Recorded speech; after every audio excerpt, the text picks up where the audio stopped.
Hello students, technical study সেন্টারে সবাইকে স্বাগত। আজ আছি আমি তোমাদের সাথে বিসিসিআর টেকনিক্যাল স্টাডি সেন্টারের পক্ষ থেকে। তো খুব তাড়াতাড়ি আমরা একটা গুড নিউজ পেতে চলেছি, সেটা হচ্ছে রাজ্য বিদ্যুৎ পর্ষদের নোটিফিকেশন। আশা করি সেটা পুজোর পরই নোটিফিকেশানটা আমরা পেয়ে যাব, এবং তার জন্য আগাম প্রস্তুতি স্বরূপ আমি একটা ছোট্ট পাওয়ার সাপ্লাই ডিস্ট্রিবিউশনের diagram pictures question answer solve করছি। কারণ ডিস্ট্রিবিউশন এমন একটা চ্যাপ্টার, পাওয়ার সাপ্লাই বা ডিস্ট্রিবিউশন এমন একটা চ্যাপ্টার যেখান থেকে রাজ্য বিদ্যুৎ পর্ষদের কোশ্চেন কিন্তু অনেকটাই কমন পাওয়া যায়। আর এখানে ডায়াগ্রামে যে ছবিটা তোমরা দেখতে পাচ্ছ, এই ডায়াগ্রামটাকে আমরা ছোটো ছোটো পার্টে ভাগ করে নিয়েছি, ঠিক আছে? তো এই ডায়াগ্রামের মধ্যে যেরকম তোমার সিম্বলগুলো দেওয়া আছে, সেরকম এখানে ভ্যালুগুলো দেওয়া আছে, এবং প্রাইমারি সেকেন্ডারি ট্রান্সফরমার বা স্টেপ ডাউন স্টেপ আপ সব কিছুই কিন্তু একটা ছোট্ট সিস্টেমের মধ্যে বোঝানো হচ্ছে। তো প্রথমত দেখো, এখানে পাওয়ার সিস্টেমে আমরা তিনটে কি ফ্যাক্টর আছে। তিনটে কি ফ্যাক্টরের মধ্যে কি আছে? পাওয়ার জেনারেশন আছে, পাওয়ার ট্রান্সমিশন আছে, এবং পাওয়ার ডিস্ট্রিবিউশন আছে। ওকে, এইটা কমপ্লিট ডায়াগ্রাম তোমরা যেটা দেখতে পাচ্ছ, এটাকে আমরা বলছি power system single line diagram. কারণ উপর থেকে একদম জেনারেটিং স্টেশন থেকে শুরু করে নিচে কনজিউমার পর্যন্ত একদম লাইনে কিন্তু জিনিসটা করা হয়েছে। তো পাওয়ার জেনারেশন অল্টারনেটর, তো সেক্ষেত্রে এখানে তোমরা তিনটে সিম্বল দেখতে পাচ্ছ। দেখো সিম্বলগুলো কেন দিয়েছি, কারণ এই সিম্বলগুলো কিন্তু পরীক্ষায় থাকে। এই সিম্বলগুলো দিয়ে ও জানতে চাও এটা কী ধরনের সিম্বল, তাই জন্য সিম্বলটা আমি বাঁ দিকে দেখিয়ে দিয়েছি। প্রথম সিম্বল দেখো জেনারেটিং স্টেশন বা অল্টারনেটরের, বা তারপরে হচ্ছে তোমার স্টেপ আপ ট্রান্সফর্মার, তারপর হচ্ছে তোমার প্রাইমারি ট্রান্সমিশনের যে তোমার সিম্বল, সেগুলো সব দেওয়া আছে। তো এখানে একটা কোশ্চেন যেটা আছে, সেটা আমার লিখতে মিস হয়ে গেছে, সেটা আমি বলছি। এখানে একটা কোশ্চেন থাকে পরীক্ষা, খুব ইম্পর্টেন্ট, সেটা হচ্ছে ইন্ডিয়াতে আমরা সব থেকে মোস্ট কত বেশি পাওয়ার জেনারেশন করতে পারি।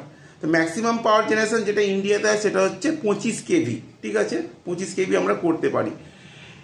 কিন্তু এর সাথে আর একটা কোশ্চেন পরীক্ষায় আসে, কেন আমরা 25 কেবির বেশি করতে পারি না বা করা হয় না? তো কারণ এখানে একটা প্রবলেম হয়, সেটা হচ্ছে ইনসুলেশন প্রবলেম।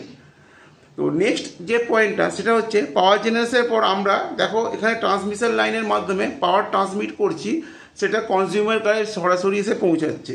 এবং এখানে একটা মোস্ট ইম্পর্টেন্ট কোশ্চেন হচ্ছে, ফার্স্ট প্রাইমারিতে দেখো আমরা 11 কেভি ট্রান্সমিশন করছি, ওকে?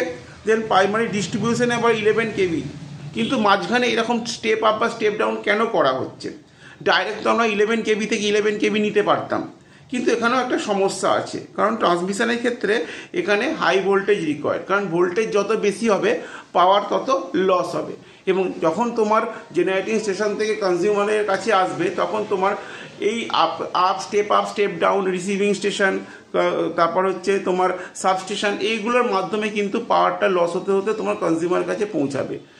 ওকে, তো এখানে এই কনজিউমার থেকে শুরু করে বা সেকেন্ডারি বা প্রাইমারি ডিস্ট্রিবিউশন, প্রতিটা পার্টে যে তোমার স্টেপ আপ স্টেপ ডাউনে 11 কেবি থেকে 33 কেবি, বা ওখানে হাই ভোল্টেজের ক্ষেত্রে তোমার 11 কেবি থেকে 33 কেবি, এই পার্টগুলোর ভ্যালু কিন্তু পরীক্ষায় থাকবে, কোন কোন পয়েন্টে কত ভ্যালু তুমি পাচ্ছ, ঠিক আছে? তো এটা ছোট্ট একটা ডায়াগ্রাম, এখান থেকে অনেক কোশ্চেনই তোমাদের পরীক্ষায় আসবে, যাতে ডায়াগ্রামটা মনে রাখলে কিন্তু তোমরা কোশ্চেন অ্যান্সারগুলো দিতে পারবে। কারণ কোশ্চেনগুলো অনেকটা ঘুরিয়ে পরীক্ষায় আসতে পারে, কিন্তু ডেফিনেটলি কোশ্চেন আসবে।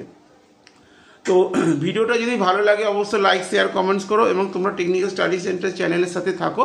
আমরা পরে আরও দুটো সিস্টেম বোঝাবো। সিস্টেম দুটো হচ্ছে আমাদের যে দুটো সিস্টেমে যে পাওয়ার যে জেনারেশন হয়, সেই দুটো সিস্টেমের আলাদা দুটো পিকচারাস দেখিয়ে তাতে আমরা কিন্তু ছোটো ছোটো পার্ট করে এরকম ডায়াগ্রামের ভ্যালুগুলো দিয়ে কোয়েশ্চেনগুলো দেবো, যে কোয়েশ্চেনগুলো পরীক্ষা কমন আসার সুযোগ থাকবে। আমরা ভিডিওটা এখানেই স্টপ করছি।